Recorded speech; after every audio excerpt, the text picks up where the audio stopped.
उसमें कुछ चेंज कर दो हमारे कहने से, वरना हम आपको बुला नहीं पाएंगे।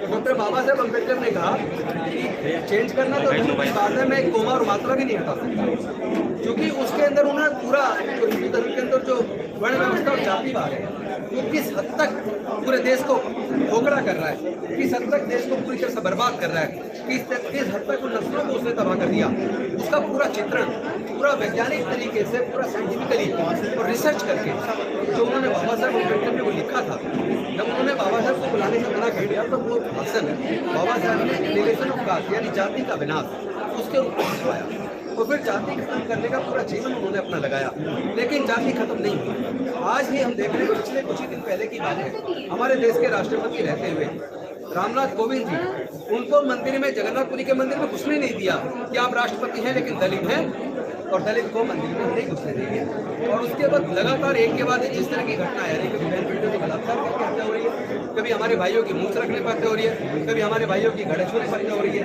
कभी हमारे भाइयों की मंदिर प्रवेश पर या मूर्ति छूने पर हत्या हो रही है, तो फिर कभी घोड़ा खरीद ले तो भी हत्या हो रही है, घोड़ी पे बारात निकाले तो हमला हो रहा है। आए दिन किस तरह का उत्पीड़न है, इसका मतलब जातिवाद खत्म होने का नाम नहीं ले रहा। तो हमारा जो संघर्ष है वो कोई कुर्सी बचाने का, MP MLA बनने का, राजनीति करने का, ये बिल्कुल आप समझ लीजिएगा, राजनीति बहुत छोटी चीज है। डॉक्टर बाबा साहेब अम्बेडकर जब हिंदू कोड बिल लेकर आए 1951 में, क्यों लाए थे? वो इसलिए लाए थे क्योंकि हिंदू महिलाओं को अगर पति मर जाए जवानी में तो भी उनको दूसरी शादी करने का हक नहीं था, और इसके साथ साथ अगर पति छोड़ दे तो उनको गुजारा भत्ता लेने का हक नहीं था, और पति अगर जालिम और खूनी हो तो तलाक का हक नहीं था, पति की संपत्ति में पिता की संपत्ति में हक नहीं था, बच्चे नहीं होते तो बच्चे गोद लेने का हक नहीं था। तो डॉक्टर बाबा साहब अम्बेडकर 1952 में भारत की संसद में हिंदू कोड बिल लेकर आए, लेकिन पूरी संसद, सारे सांसद बाबा साहब के खिलाफ हो गए। उन्होंने कहा कि भारत में हिंदू महिलाओं को अधिकार देना ये हिंदू धर्म पर हमला। लेकिन डॉक्टर बाबा साहब अम्बेडकर ने कहा कि अगर मैं अपने देश की महिलाओं को उनके मान सम्मान के लिए, उनके हक अधिकार को नहीं दिला सकता तो मुझे कानून मंत्री बने रहने का कोई हक नहीं है। उन्होंने कानून मंत्री के पद से इस्तीफा दे दिया। तो जिस गौरव की अनुभूति उस वक्त बाबा साहब को नहीं हुई, मुझे ये इस्तीफा देने के बाद उसी तरह के गौरव की अनुभूति हो रही है कि मेरे बहन बेटियों के साथ बलात्कार करके हत्या की जा रही है, आए दिन रोज इस तरह की घटनाएं हो रही है, मेरे समाज के युवाओं की हत्या की जा रही है, घोड़ी पर चलने का हमले हो रहा है। तो ऐसे मंत्री बने रह के हम राजनीति करें, MP बने, MLA बने, लेकिन अपने समाज की लड़ाई को ना लड़ पाए, तो फिर ऐसा बने रहने का कोई फायदा नहीं है। इस पीड़ा से मैंने संकल्प लिया कि अब मैं बाबा साहब का वो सपना जो था जाति खत्म करना, उसके संकल्प के साथ हम आज से अपने इस न्याय के लिए इस लड़ाई को शुरू करेंगे, और हमने इसके लिए नाम दिया है जाति उन्मूलन संकल्प यात्रा। तो आज की जो यात्रा है वो जाति उन्मूलन की शुरुआत के लिए संकल्प के लिए है। वो संकल्प हम बाबा साहब की 26 अलीपुर रोड जहाँ बाबा साहब रहे और उन्होंने उनका वहाँ पर निर्माण वहाँ पर हुआ, वहाँ जाकर बाबा साहब को कुछ पट्टी करके पूरे सारे साथियों के साथ हम लोग ये संकल्प लेंगे कि हम अब भारत से जातिवाद खत्म करके रहेंगे, और ऐसी किसी भी मान्यता को, जो मान्यता हमारे साथ पक्षपात करती है, जो मान्यता हमें अंधकार में डालती है, जो मान्यता हमें वैज्ञानिक दृष्टिकोण से दूर करती है, जो मान्यता हमें प्रज्ञा के ऊपर आधारित ज्ञान से वंचित करती है, ऐसी किसी भी मान्यता को हम लोग नहीं मानेंगे। हम अपने समाज के हक अधिकारी को लड़ाई को लड़ेंगे, और अब जाति मुक्त भारत का संकल्प लेकर वहाँ से पूरे देश का भ्रमण करने में निकलूंगा।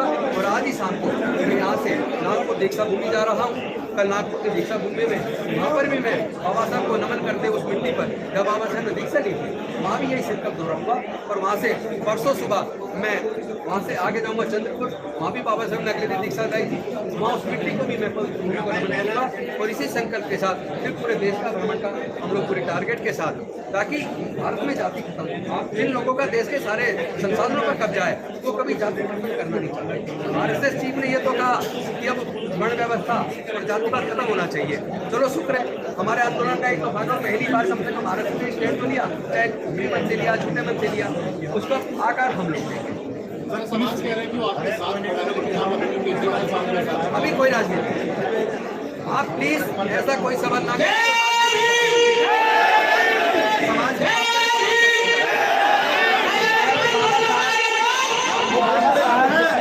को न्याय संगत और संप्रदाय समाज की नींव रखी, आज भी उनके विचारों से इतनी घृणा क्यों? भाई देखिए, ये एक बात स्पष्ट हो गई है कि सारे मनुवादी लोग बुद्ध के धम्म से डरते भी हैं और नफरत भी करते हैं। वो डॉक्टर बाबा साहेब अम्बेडकर से डरते भी हैं, उनसे नफरत करते हैं। तो अब ये बाबा साहब का नाम लेने से काम नहीं चलेगा। विदेश में जाके कहते हैं मैं बुद्ध के देश से आया हूँ, ये नहीं चलेगा। ये दोहरी मानसिकता नहीं चलेगी। बुद्ध का धर्म भारत से गया, पूरी दुनिया ने स्वीकार किया है, क्योंकि वो शांति और मानवता का धर्म है। उसे मानने में किसी को दिक्कत नहीं। पुलिस ने बुलाया था, पुलिस ने उसके बारे में सब 2 लाइन देते। मुझे लगता है कि पुलिस को जिस बीजेपी ने भेजा था उसी बीजेपी ने कहा कि अब रहने दो, क्योंकि उसको पता लग गया पूरा देश तैयार है और इसको जितना ज़्यादा बढ़ाएंगे उतनी मुसीबत उनके लिए आदमी कुछ नहीं निकला था। उस रात में वो चाहते थे, ये एक उनका मुख्य सवाल था जो मैं आप सबको बताना चाहता हूँ। उनका मुख्य सवाल ये था कि क्या वो 22 प्रतिज्ञाएं जो 14 अक्टूबर 1956 को डॉक्टर बाबा साहब अम्बेडकर ने दी थी, क्या उनकी प्रासंगिकता आज भी है? मैंने विस्तार से जिसमें राष्ट्रपति जी के साथ भी हुआ, जिसमें IPS ऑफिसर्स के साथ भी हुआ, जिसमें हमारे जजेस के साथ भी हुआ, जिसमें हमारे तमाम ऑफिसर्स के साथ हुआ, हमारी गवर्नमेंट के साथ हो रहा है, वो सारे ये सारी घटनाएं बताते हुए मैंने फिर ये बताया कि हाँ, आज भी इन 22 प्रतिज्ञाओं की उतनी ही प्रासंगिकता है जितनी 1956 पार्टी में अभी सर, पार्टी में अभी आप तोड़ चुकी हैं। मैं पार्टी में उसमें विधायक पार्टी से, लेकिन मैं आज कोई राजनीति की चर्चा नहीं करना चाहता। ये जाति उन्मूलन संकल्प यात्रा है और उसका प्रभाव करेगा बहुत अच्छा। समाज को समता मूल्य बनाने के लिए आपने एक बहुत साहसिक कदम उठाया सर, ये यात्रा कहाँ तक पहुँचेगी और देश के लोगों से क्या कहना है? जब तक मेरे सांस में सांस है तब तक मैं पूरे देश का दौरा करके पूरे भारत को जाति मुक्त बनाने के लिए जो भी कुछ करना पड़ेगा मैं अपने पूरे साथियों के साथ करूँगा। और मुझे खुशी आपको बताते हुए ये हो रही है, अलग अलग पार्टियों के हमारे सांसद, विधायक, मंत्री फोन भी कर रहे हैं, अंतर मन से वो जुड़ रहे हैं। मुझे लगता है कुछ दिनों वो निकल के बाहर आएंगे, उनका डर नहीं। 11 विधायक हैं वो भी आपके साथ हैं और जो SC के विधायक हैं आप सब देखते रहिए, कुछ लोग फोन कर रहे हैं और आने वाले समय सबको साथ आना होगा।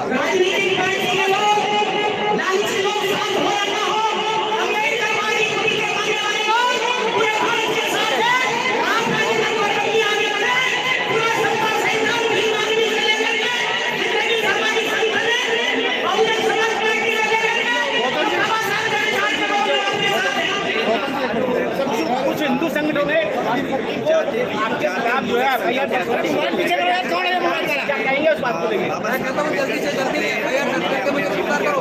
तमाम अखबारों में मैं भारतीय जनता पार्टी के मुख्यालय में मिठाई पहुँचाऊंगा, इसलिए वो मुझे गिरफ्तार करवा देंगे। ये जानकारी दी जाएगी लोगों में, जागरूकता फैलाई जाएगी जाति और जातिवाद। ये सबसे बड़ा फैसला है आज का उद्देश्य, ये कोई कुर्सी बचाने का, राजनीति करने का उद्देश्य नहीं है। ये समाज मेरी राजनीति के लिए नहीं आया, ये मुझे मंत्री बनवाने के लिए नहीं आया। ये समाज आया है कि भारत से जाति को उन्मूलन करना, उसका संकल्प लेने के लिए आया। लेकिन सर जो घटना आपके साथ घटी है उसमें खड़ी नहीं है। आप राजनीतिक सवाल मत कीजिए, पूरा समाज पूरे देश के मनुवादी लोगों को जवाब देने के लिए तैयारी कर रहा है, आप उस पर ध्यान केंद्रित। समाज बहुत दुखी है, समाज बहुत दुखी है। समाज तो दुख होगा, जो समाज सत्ता में लोगों को बैठाता है उस समाज के साथ जब धोखा होगा समाज दुखी होगा। और समाज आने वाले समय में समाज खुद ऐसे लोगों को जवाब देगा जो लोग हमारे साथ जुर्म जाति करेंगे। SC कम्युनिटी से 8 से 10 विधायक आते हैं, क्या इस संकल्प यात्रा में शामिल होंगे? ऐसे जल्दी नहीं कर सकते।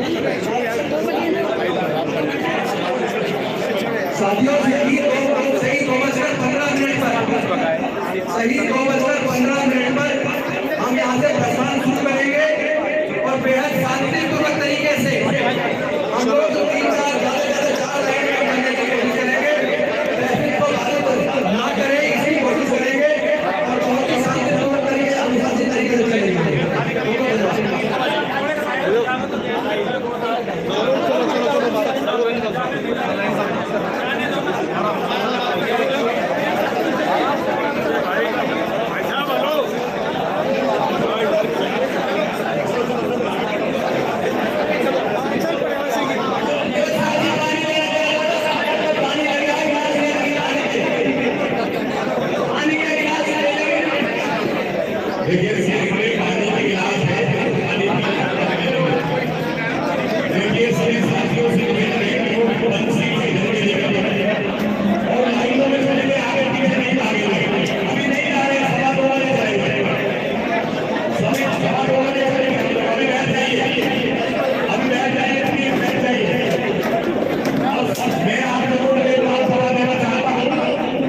माननीय मुख्यमंत्री जी आदरणीय राजेंद्र प्रसाद गौड़